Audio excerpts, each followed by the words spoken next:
When you record VBA, it records every click and scroll that you do.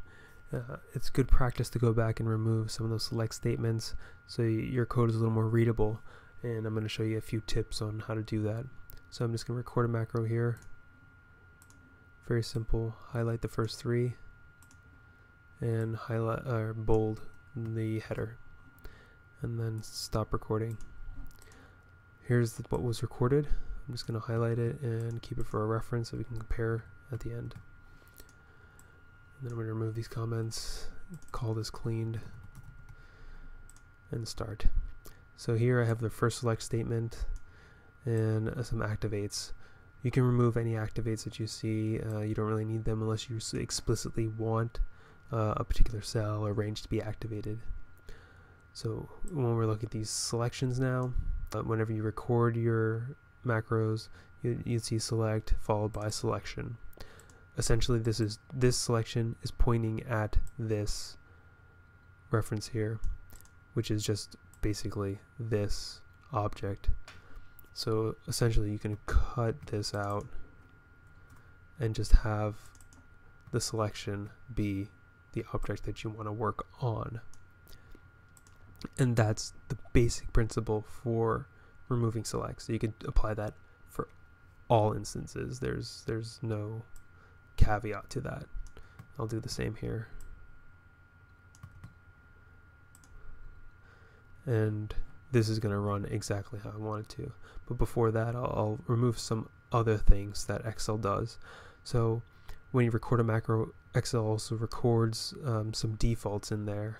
For example, here when I shaded in those cells, it also added all this code when all I really wanted was just this pattern to be solid and this color to be yellow.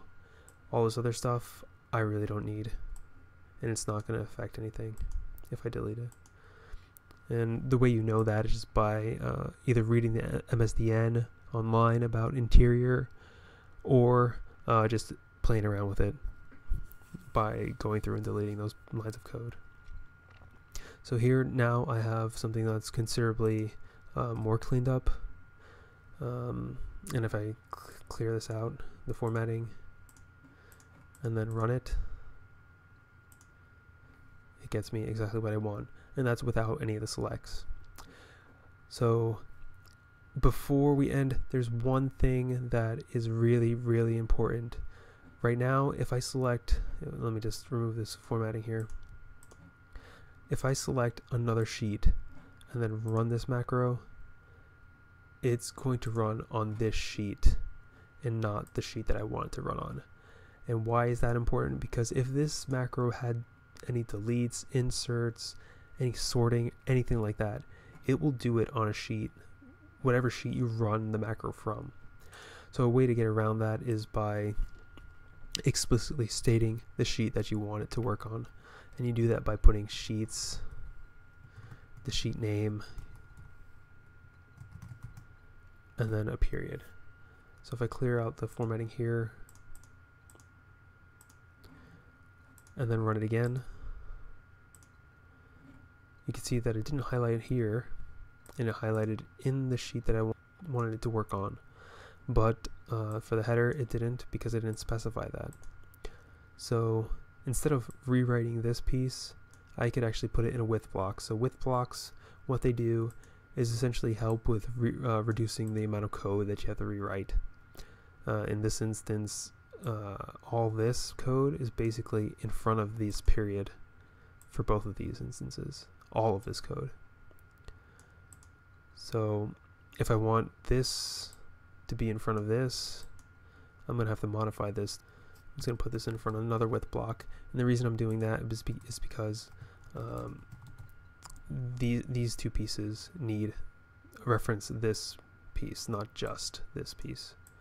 So I'm going to put that in the with block. So this is now a complete statement. So it's saying this is in front of this, and now this piece is also in front of this, these two pieces. And now I can take this statement and add a period and put the range. And the period is essential because without it, again, it assumes that I'm working with an active sheet, whatever sheet I select. And I don't want to have to select a sheet in order to run this macro. I just want it to run whatever sheet I'm running on, currently on. And you do that with the period. And this is the cleaned up code. This will give you exactly what you want from whatever sheet you are on. So I'm just going to clear the formats here, select here. I'm running from sheet 2 and did nothing to sheet 2, but it did exactly what I wanted to sheet 1. And if we compare it to the original code, it just looks a little easier to read. So those are some tips on how to reduce the amount of selects and other code that's taken in when you record a macro. You use your with blocks, you use the actual object instead of selection, and you remove anything like activate and any scrolls. Yeah, and that should be it. Hope that helps.